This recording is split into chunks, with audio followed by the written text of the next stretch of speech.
Yo, Charley, welcome to Democracy Day Street, where Gen Z checks power, street style. Today, we have three interesting topics that we are going to cover. We are looking at the NPP thank you tour. Was it necessary at all? We are looking at AG versus A plus, showdown in parliament. And we are doing an oral check on the Adu Boahen matters. To help me discuss, or to help me with today's show, we have in my immediate left, Miss Cleopatra Azantilo and Mr. Kobe Amwa. So let's get right in it. Thank you tour.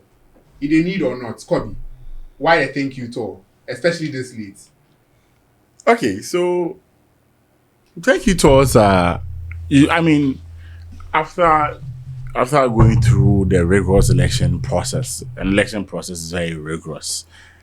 Imagine over 40,000 polling stations, each of them, in each polling station, there are about five, at least five party people there. So that alone is how much? About 200,000. Let's say 160,000. 200,000, right? For five. Mm-hmm. Yeah. So about 200,000 people, party people on the grounds working just on that day. Look at the number of people coming to vote, like the different structures, some providing security, some doing election monitoring. It's a whole machinery, a whole enterprise on its own. And right after going through an election, I think it's prudent that a party or even its candidate thanks its people. So therefore, it was necessary that NPP had a thank you tour. I would have been happy if that thank you tour was done right after the election. I think that would have been the ideal situation because the people then would have been timeless, where right after the people had done what they had done, even though the party had lost, the party would have said thank you. I think the biggest problem and the reason why there are so many issues with the thank you tour and there are a lot of threats to the success of the thank you tour stems from the fact that a thank you tour is being organized maybe about 5 or 6 months after the election, a period where a lot of people are lacing their boots, looking into the future. The party is now going about to start its rebuilding or its restructuring process, where now people are now seeing themselves as future flag bearers and all. Then the previous candidate, who obviously is going to run, now becomes the person to lead the thank you tour. Even though ordinarily is a flag bearer who leads the thank you tour, just stemming from the fact that we are now lacing our boots to a new election cycle, a new election era, anything that the person does will be seen as much more self-promotional rather than actually with the proper motive to go thank people. And that has been the biggest challenge that the party is facing with this thank you tour. Also, a lot of the commentary have indeed suggested that indeed this is not a thank you tour properly so-called, but an opportunity for someone to showcase himself that, yes, I'm going to come again, and this is why you have to vote for me. And also an opportunity for people to actually, rather, instead of saying thank you to the people, tell them, oh, we went last time, we didn't win because of A, B, C, D, because I have a motive of coming again, and we know that this is sort of going to be the issues that people are going to raise against my candidature. So let me come and correct all of them even before the time comes. So once you start doing that and start apportioning blame to others instead of taking collective responsibility for the blames and the reasons why we lost, people are going to see it in a certain way, and this has led to all the problems that we've seen with the thank you tour, with people criticizing it as being much more self-promotional, being people trying to use that to project a certain candidate. And indeed, certain wrong comments have been made. I'm told the national chairman made certain comments which I found quite unfortunate. I've not seen the video, so hopefully he didn't make those comments. But if indeed the national chairman was able to say that we are doing this thank you tour to project someone as the next flag bearer, I think it's quite very unfortunate, and he should actually come out to retract. I'm also told that the MP for Asin, I'm not too sure. I think Asin South, right? Honorable Intim Fojo also made such similar and unfortunate comments, and all of them should be able to come out to retract such comments that they made. But basically, this has been the core problem behind the thank you tour, and that's why the thank you tour has been quite problematic from its beginning. All right. Cleo, is there anything for the NPP to be thankful for? I mean, after Ghanaians, and I use this word advisedly, rejected them, is there anything for them to be thankful for? Yeah. Oh, they have a lot to be actually thankful for. First and foremost, more than 38.2 Ghanaians voted for the New Patriotic Party in the election. Mind you, we had not just one candidate or two candidates running for the presidential election, but 16 people. And if the NPP and the NDC were the two dominant factors in the election, and the NPP had more than 25% of the Ghanaian votes, that's a lot. More than 2 million people voted for the New Patriotic Party. So it just tells you that, yes, they have a lot to do in actually reaching out to the people that voted for them and thanking them for reposing such confidence in them. The problem I originally have always had with the nature of the thank you tour is the fact that it seems more like a reconciliatory effort, seems more like an internal mechanism that is supposed to be used to correct the errors within their party and then the toes that were stepped on. Because if you look at it, it's like all this while, the people they are actually thanking are not really Ghanaians, the ordinary Ghanaian voter that may have cast his votes for the NPP, but people like their constituency executives, their regional executives, people who are within the NPP internal mechanism. And it now goes to question whether this is exactly a thank you tour to their party people, or it is really a thank you tour to Ghanaians and why Ghanaians reposed their confidence to them. And so it leaves a lot of questions as to whether or not they are truly grateful to Ghanaians. And then again also, if they are not truly grateful to Ghanaians, how does this look in terms of their efforts to recapture power in 2028? So it's kind of problematic. But in the spirit of multi-party democracy and in the spirit of ensuring that they are grateful, it's not even just about whether they won the election or not. As a political party, they needed to embark on that endeavor. And that's something that's important. Yeah. Okay. So, Kobe, a number of issues have been brought to the forefront during this thank you tour. Considering how it's showing the fractions within the party and the issues that people brought to the party's attention before the election and what the party's lack of a response, do you think it was a good idea to have a thank you tour, considering all that has happened? I think that, as I said earlier, first of all, the timing is wrong. I think the thank you tour should have been done right after the election, to if the true purpose was to say thank you to people. And two, the audience is also wrong.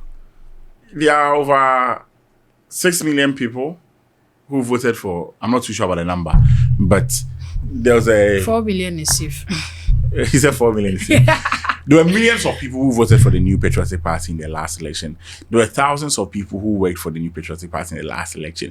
So actually just going around to meet party executives and constituency campaign teams, I don't think that is thank you enough. I don't think that the right audience is being targeted. And also, like, this thank you tour should have actually been seen as an opportunity to re-energize the base in the party and all. And that opportunity was not really taken.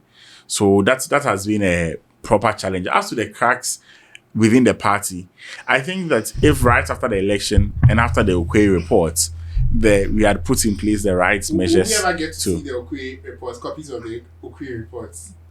I think that, you see, the Okoye report is a private document. It's a document that shows the strengths, that shows the strengths and weaknesses of the party, and I don't think that it should be released in public.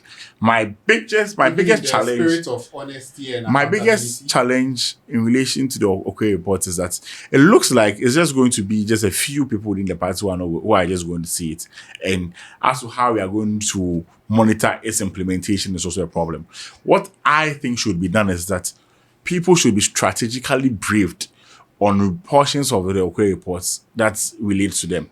For instance, I was part of the tour anyway, we go to constituencies and we tell the executives, oh, the Okwe report is a secret document, so we are not going to give it to you. Then we mentioned 3 general issues, which were general issues that were discussed in all constituencies throughout. Then how are we going to make sure that these constituencies are going to implement the parts of the Okwe report that relates to them?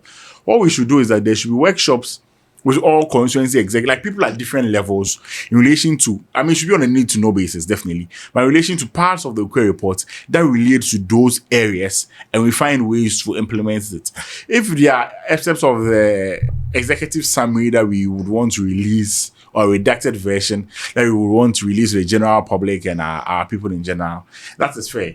Because especially where the impression is created that the Okwe report has just been given to the general secretary, and apart from the general secretary, nobody has a copy, then we mentioned that there was a small executive summary that was mentioned, but that's not the full picture. But we're always on tour and we hear the vice president quoting, oh, this is from the Okwe report. This is from the Okwe report. It gives an impression that some people have been given the Okwe report and others don't have it. Yes, fair enough. He was the candidate and definitely I think you should see the Okwe report. So are other key members of the party too, who should also have been briefed adequately on the Okwe report. But if the commentary there is that it's only the general secretary who has a full copy of the Okwe report, but you have other people going around or other people making comments that, oh, A, B, C, D is not in the Okwe report, and the Okwe report says this and that, especially when there's a competition looming, it doesn't sit well with me. So, Cleo, if you look at the election results and the fracas that's happening during the thank you tour, do you think this is the end of the New Patriotic Party as a viable political force in Ghana? Okay, it's not the end of the New Patriotic Party, because the New Patriotic Party has always found ways to reinvent itself. Mind you, it's a tradition that stems long on to the independence era.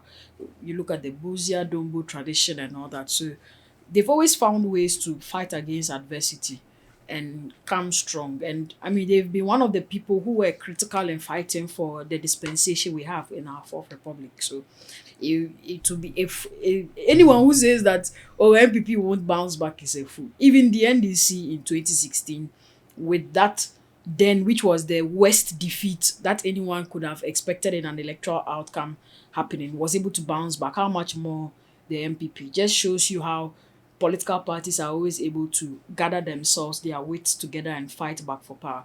But just to respond, just something small onto what Kobe was saying about, what was it even? He just touched, the Okwe report. You see, in 2016, I remember the whole issue about the report that was done by the NDC. The Botwe report, and apparently was leaked. It was a 455-page report, and the committee was a 30-member committee and all that. Some way, somehow, I think the leaking of those contents ended up actually helping the NDC some way, somehow. So I still believe in the spirit of, accountability and transparency, that, it's not just about even the transparency. See, you are trying to re-energize your base. You are trying to get people to support an agenda that people did not even believe in the first place.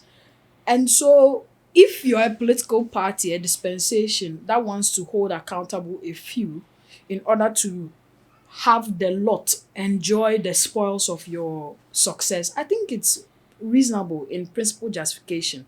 And so, of course, that is not to say that for whatever reasons they are holding the report, those are not valid, of course. But I think that moving forward, maybe we should really talk about this as like a nation and political parties. What exactly do you really want to accomplish, regardless of whether you win an election or whether you lose? Even for the NDC, I think that as we won the election, there should be enough documentation as to how did we win this election? What were the strategies we used for the past 8 years?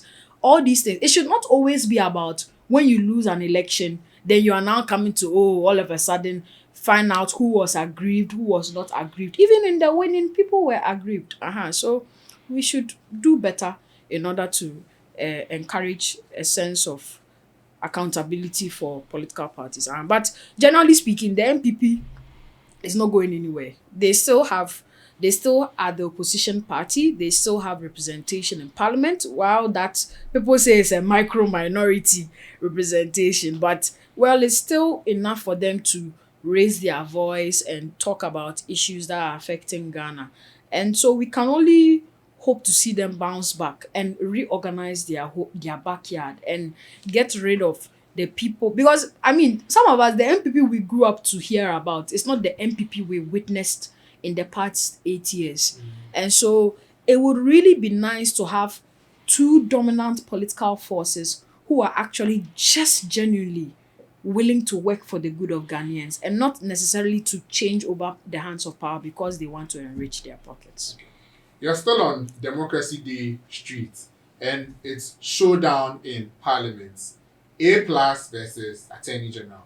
So the genesis of this showdown is the Attorney General in his first oral public press briefing made mention of a certain member of Parliament who had been paid to kill the National Service Secretariat story. He didn't mention any names, just said the member of Parliament. Not long after, an alleged post, a post from A plus, which he subsequently said is a fake post, came accusing the Attorney General of taking money to influence the passage of the sanitation levy in Parliament. Now, in his second press briefing, the Attorney General directly responded to A plus and denied those allegations. What he said was A plus may have been referring to some money he received during his campaign, and he said that if that was what was the crime, then there are 276 criminals in Parliament because everyone accepts donations from members of the public during campaign time. And he challenged A plus to bring evidence of any wrongdoing on his part, and even went further to say he was willing to roll in the mud with him if A plus wanted to. Less than an hour after the press briefing, A plus responded on Facebook. I'm not going to say the entire thing that he said, but essentially he suggested that the member of Parliament went around to raise 500,000 Ghana cedis to influence the appointments committee in Parliament. This is the second time that the appointments committee have been accused of taking money to pass people. This morning, A plus has released a press statement apologizing and saying that it was all one big misunderstanding. This A plus guy, Cleo, what are we doing with him? I just think that he's just using like means and avenues just to be relevant in Ghana. He's not really worth a lot of the attention, actually, because there are so many issues that are prevalent. We have Galamsey, we have even Ural, embarking on a true mission to ensure that we regain public funds that were lost, misappropriated from the government, and a whole host of issues.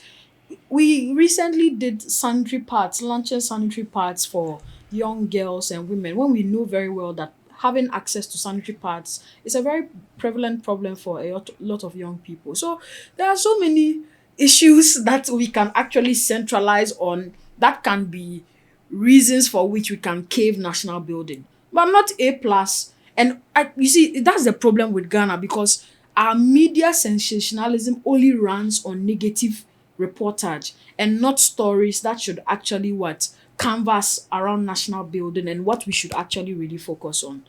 They said, he said this. The point of the matter all is that both sides fueled the engagement. But I think the Attorney General, in a bid to also clear his name, fueled this matter, and that's what has made it so sensational. Because if the engagement had ended from a certain MP gave money to some people to kill the NSS story, nobody would have really pointed any fingers at whosoever, whether it was A plus or the Attorney General. So both of them are really at that point in time. They all dirtied themselves at the end of the day. That's what I think. But once A plus has apologized, and of course he looks like someone came to him and said that, oh bro, what you said, yeah. So I mean, I think we should just let it go, and we should learn to know who we should actually concentrate on in order to, have stories about. Mind you, A Plus has always been a media critic and a music critic as well. His career, his entire life has always flown on controversy and being a non-conformist. So if we are going to continuously use his points of controversy as a means to generate social unrest, then we are just setting ourselves for disaster in this country. Okay. All right. So, Kobe, we've seen a copy of a statement from the majority leader saying that A Plus is still a member of the majority caucus. Mind you, A Plus started NPP neutral, now majority. In a future NPP government, is someone that you think the NPP can work with if they have to? A Plus, is someone you can reliably work with? I think that's a good question. I think the NPP can work with anybody. I think, first of all, A Plus is a non-conformist, right? And I think non-conformists are people that sometimes you also need them for good governance sake. We don't need people. So usually there's, like in governance, there are people who are for you and there are those against you. Sometimes we need some people where not necessarily seen as objective, but someone who can also look in your opinions. eye. Yes, exactly, unique opinions, who can also look in your eye and tell you that what you're doing is wrong or right. Sometimes we even have them within our own parties. I remember growing up, there was PC Apiafori from Esukuma Odomia Brakwa, who was also deemed or seen as someone who was non-conformist. But your question whether the NPP can work with A+, the NPP can work with anybody. From what happened last year, it has even become obvious that there could be a time, the last election cycle, that's the 2020, there could be a time where the government in power may not even have majority in parliament. Now, if you don't have majority in parliament, you may need independence. In fact, even the last election cycle, no government had a clear majority. But for the independent candidate, Siama, joining the NPP couldn't have had a majority group to actually pursue or to push the agenda. So, and that is something that may recur sometime in the future. So, I mean, as a political party, you should be able to learn how to work with everybody, including your own and those who are not your own. Don't mind you. There are even as of now, there are certain provisions in the constitution which require 2/3 majority to approve. But for the recent parliament, I don't think it had ever happened for one group to have had 2/3 majority. Even with this recent parliament I'm talking about, it's only the independents who were able to join the NDC to actually help them reach this 2/3. So I think that as MPP, we can work with everybody. On this AG A+ issue, I think that one question that he raises is that legally, if the Attorney General there's an issue in relation to the Attorney General who investigates it, I think that our legal mechanisms does not offer enough options for such investigations to be done if it involves the Attorney General. I mean, I'm also mindful of the fact that yes, we can go through censorship through Parliament, or the President may be able to ask the Attorney General to step down, as has been done previously, not necessarily with the Attorney General, but if I remember even with Dr. Anani, yes, the other ministers, when this Dr. Anani had the issue in relation to the HIV. I'm not too sure what the actual issue then was. Or Victoria Hammer. Yes. No, Victoria Hammer, she was removed right from the beginning. But I know Dr. Anani, President Kufuor made him step aside before investigations were conducted. After he was absolved of all the allegations after the investigation, he was restored into his original position as a minister. I mean, I know these are available, but as in the constitutionally mandated process where the Attorney General or issues in relation to the Attorney General in such an instance can be investigated, are not there. I've seen commentary on social media as to that this satisfies the prima facie case and all. I mean, I think that legally this may not necessarily be this is a different procedure at all altogether. It's not the same as what we have with with justices of the Superior Court of Judicature or people in similar offices when it comes to their removal and all. But these are, I mean, a few issues that I'm thinking about. Okay. All right. We are still on Democracy Day Street, and we're going to wrap up today's show with oral. Is oral working? We hear that they finally charged Adu Boahen stealing, money laundering, causing financial loss to the Republic. What are your thoughts, Cleo? Oh, which of my thoughts? My original thoughts on actually the centrist thought. You want one with? Oh well, I mean, it didn't take too long for the charges actually to come, so we can say that something right is being done, to ensure that he's being made accountable. Of course, we are mindful of the fact that he is still innocent until proven guilty, which is a constitutional right, and so all of them are just allegations, which will require a lot of proof in court.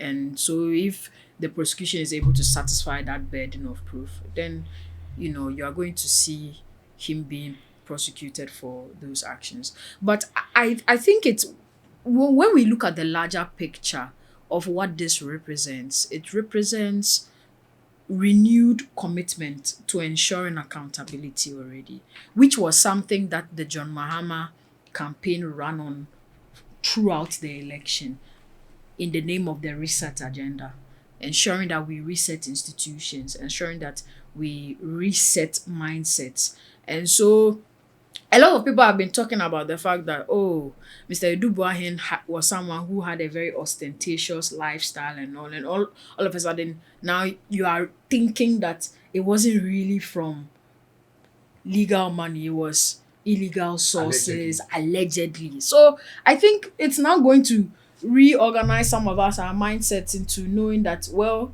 you never can really get away with it, actually. You will definitely one day be caught. Wallahi, inshallah, one day they'll catch you. So, yeah, it's a good sign for Ghanaians, especially when the trust in the political class has slowly been eroding. So we can only hope that the Attorney General presents a good case in court, and there's more evidence to proving how the misappropriation of funds was done. Mind you, he's not just being prosecuted alone. It's his wife, and then a certain lady called Mildred, his relationship manager from his bank. So anybody whose state coffers came in his hands illegally, shall lay them for prosecutor. Kobe, on Friday in court, the Attorney General was asking the court to be given more time because they are not yet concluded their investigations. And lawyer for Mr. Adu Boahen says that shows that the whole trial is a sham and nothing but a witch hunt. Do you think the Adu Boahen prosecution, the AG has shown enough for us to think that there's a legitimate cause for concern, or this is all nothing more than political rhetoric after a new government has come into power? Okay, I think that, as a lawyer, we all know that the name of the game is evidence. And the fact that from the words of the Attorney General, even from his first press conference, there are a series of allegations that are being investigated. So it's not as if it's just one particular issue that's being investigated. I remember he's speaking about the defense software that was purchased from Israel. And even recently, I know that another issue in relation to Ghana Water Company and a certain provision of service that was given to them. So I think that even in as much as prosecution is starting, maybe the other issues that needs to be investigated. Truly, from what the Attorney General said through his press conference, I think that especially on the first issue, if everything indeed can be proven, then the Attorney General has a strong case. But I'll be very slow in saying that he has a strong case unless I've seen the evidence. And he's not supposed to provide evidence to us here at this stage. So it's actually the trial itself that will be the right grounds for the determination of whether or not the Attorney General has a case. But by virtue of the fact that the Attorney General, I think the biggest worry was that right after the press conference, a lot of us were waiting for the Attorney General to press charges so that at least the trial can start. I think it also becomes a lot of very traumatic for the kids of the man, exactly, for the accused himself and all his family, that there's a press conference and we are waiting, okay, we are going to send this to court and you're not even sending them to court. I think that's even what led to this whole defamation action and all. But it's good that Attorney General has started the prosecution. At least let the prosecution go. That is when all the commentary that is being made on social media or through press conferences are actually going to be tested within the limits of the law, and that's when we are going to know indeed if there is a proper and I mean, as we are very wary of the using of the name prima facie. We are allowed, the court will after the trial, after the prosecution closes its case, the court will be able to determine if indeed a prima facie case has been established, and even if it will be necessary for Mr. Adu Boahen and his counsel to open their defense. I mean, I think that in courts, as things unfold, we all be able to pay attention. So, Cleo, for final comments on this issue, and in his last press briefing, the Attorney General invited Mr. Adu Boahen and his lawyers to potentially discuss a plea bargain. That plea bargain may look like him returning the money and maybe getting a slap on the wrist. Would you be happy? Would you say oral has oral if he takes a plea bargain and the matter is settled, or you think that he has to go to jail by all means necessary because of the nature of the crimes alleged committed? Okay, so contrary to popular belief, I think that the idea of people just going to jail, sitting in jail, suffering for a crime they've committed is not enough punishment. I think there are ways to which financial crimes, a lot of them can actually be solved. And those are examples. Even the concept of plea bargaining, it wasn't even originally in Ghana, and we drew inspiration from the US and other countries, and now we have plea bargaining laws.